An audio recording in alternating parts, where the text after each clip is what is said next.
It's another I bought the cheapest video, but this time with a difference. This time I'll actually tell you what I paid for it, and like before, why I bought it. I'll also mention what's great about it. Everything feels very well made, feels well planted on the road, it's good. But despite this car's outwardly sort of seemingly as new appearance, I'll cover a few of the things, the mistakes I made while buying it. To my somewhat absolute horror, it is on its original battery. Lack of peel there, that's annoying. But let's start with why I bought this car. It has something to do with karting.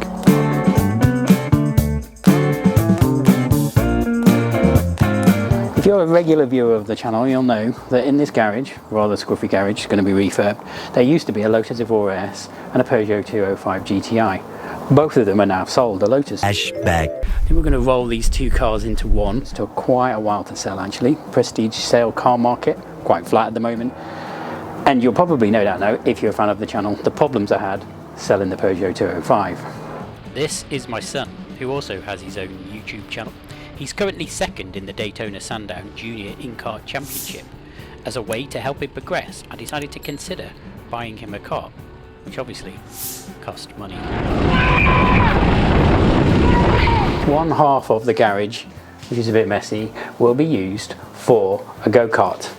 Other half empty, therefore fill it with something fun like this. I wanted a car that met the following criteria: cheap, fun, manual, 4 seats, ideally 4 doors. Well, that's where this one lets me down. I was looking at early first generation AMG 45s. I just couldn't quite find one in the price range that I wanted. I normally set my parameters on Auto Trader at minimum 200 brake horsepower. I feel like that's anything above that is great for getting you around and just giving you that extra bit of power that you need. But one day I decided to lower that down to 150, and lo and behold, lots more other sort of interesting cars came up. This one appeared. Doesn't quite have 200 brake horsepower, but it's not far off. It was cheap, local. There's a slight gap in the history is the only downside, more on that later, and it was so near it was silly not to go and have a look at it.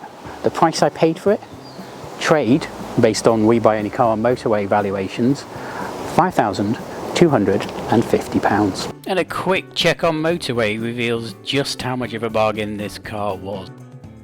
Take a look at the price being offered here from Motorway. It's amazing. It's £500 more than I paid for it. Pretty good deal. But before we talk about this particular example, let's talk about the model in general. The F56 Mini Cooper S launched in 2014 as part of the third generation Mini lineup. It features a 2-litre 4-cylinder turbocharged engine. Positioned as the sporty mid-tier model, it sits below the John Cooper Works and above the standard Cooper. The engine produces 189 brake horsepower and 206 pound-foot of torque. It accelerates from 0 to 60 in 6.7 seconds with a top speed of 146 miles per hour. It's known for its fun handling and iconic styling, as well as its fuel economy, achieving well over 40 mpg. Right, let's take it for a drive.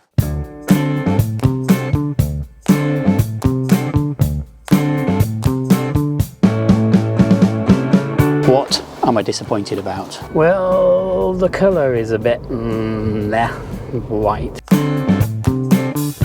There's a lot of chrome. Despite this car feeling bigger than the last generation Mini, despite the ride, which is still firm but is a lot more compliant than the last second generation Mini Cooper S that I had, did a video on that a long time ago. This overall, it still feels like a small car. I guess it is a small car. Things are small in an odd way, despite this being like not like original classic Mini small. Like the rear view mirror in the middle is quite small, which is okay, it just takes a bit of getting used to. Just had this battery cover off to discover, to my somewhat absolute horror, on this 10-year-old vehicle with 85,000 miles, it is on its original OEM BMW, it's Varta, but it's OEM battery, original, 10 years old. No wonder it's been a bit sluggy to start. Sluggish. This is probably not necessarily classed as a hot hatch, more of a warm hatch, but it was to satisfy my desire for a driving car after having a 205 GTI. I noticed being in this, obviously there's no comparison to a 205 GTI, but weirdly, as modern cars go, the windscreen feels really, really far away. Which I guess is just how modern cars are now. Keyless starts. I think all Gen 2 Minis had keyless start, which is great. However, there's nowhere for your key to go. And a lot of keyless cars are like that. And it's fine if you've got keyless entry as well. But when you haven't and you have to get your key out to unlock and lock your car, then you naturally get in your car and you kind of, it's not easy to put your car key in your pocket. So you sort of have to drop it somewhere.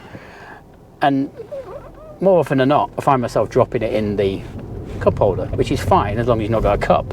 And if you have, then you end up doing it in the door bin, and then you're just going to end up forgetting about it or losing it. And those are super small niggles, but there it is.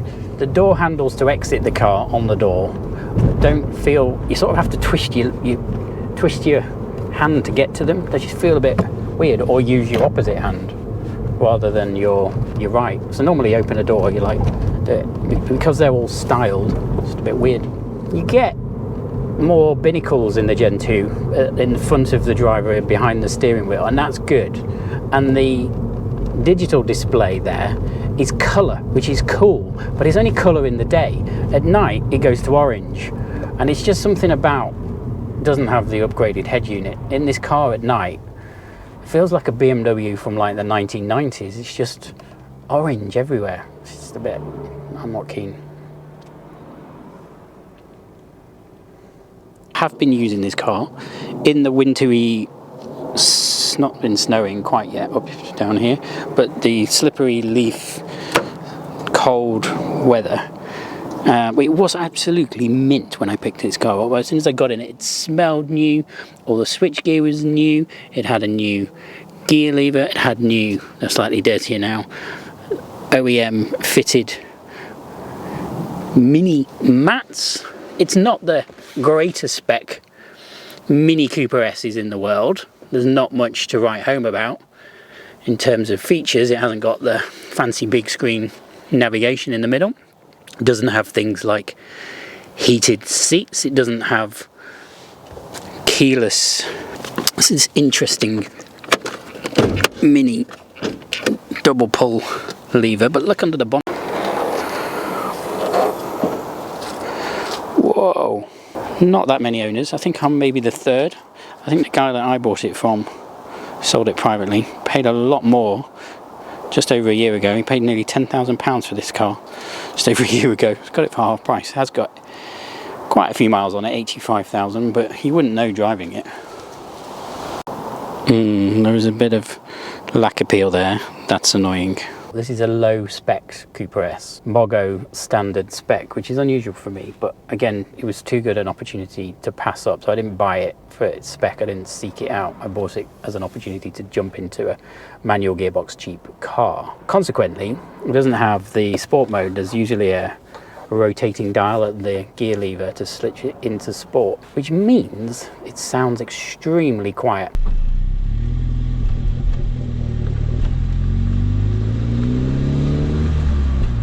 Our last Mini Cooper S, the previous generation, were they the R range? We had a Clubman with the cool back doors. See my other video, I mentioned that before. That did have a sport mode, and it had pops and bangs dialed in, which was cool. If you put it in sport, you could hear it pop and bang.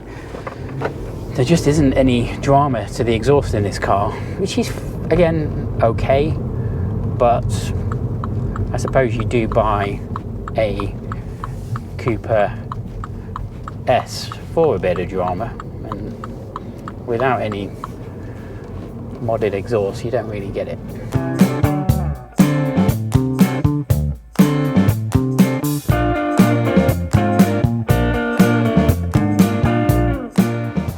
What do I love? I like the solidity of the car. It feels very Germanic. Everything feels very well made, very well engineered. I like it. It feels super solid. The steering feels very firm, and the steering wheel is nice and chunky. The ride, although it's firm, it's very compliant. It feels well planted on the road. It's good. It does get a bit squirrely on the front wheels on a wet country lane when you're making progress. The B48 2-litre engine in this car is I believe a twin scroll turbo. It just is very flexible. It's also notoriously reliable apparently, and it's used by BMW in a lot of other models, 1 Series, 2 Series, 3 Series, not the super high performance ones, but still it's used in a lot of BMWs, and I believe it's also used in the Toyota Supra, or one of the Toyota Supras. What that twin scroll turbo means is there's no lag. It gets up to speed really quickly from a standstill, and it has lots and lots of torque at the top end, whatever gear you're in. It really delivers on, let's go down here, just wants to move. It flies, it absolutely flies.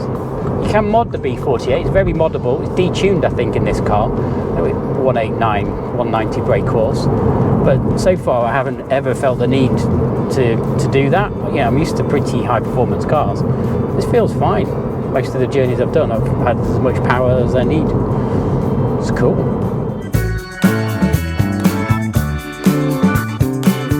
What's next for this car? Before I actually picked it up, I started researching modifications. It doesn't have the sport mode or the fancy exhaust, so consequently it's very quiet. So I thought about exhaust, and then I looked at the ride height, and I thought about lowering it. And then obviously on these Minis you do get a lot of chrome, and you can dechrome it. So that might be an option to lower exhaust and chrome it. Write in the comments. Tell me what you think, what you would do with it. I have, I'll whisper quietly, already bought the blackout kit. Not from the usual suspect place that you might think. I actually got them from AliExpress. They're a lot cheaper. Let's see what that looks like and maybe do another video on that. Thanks for watching.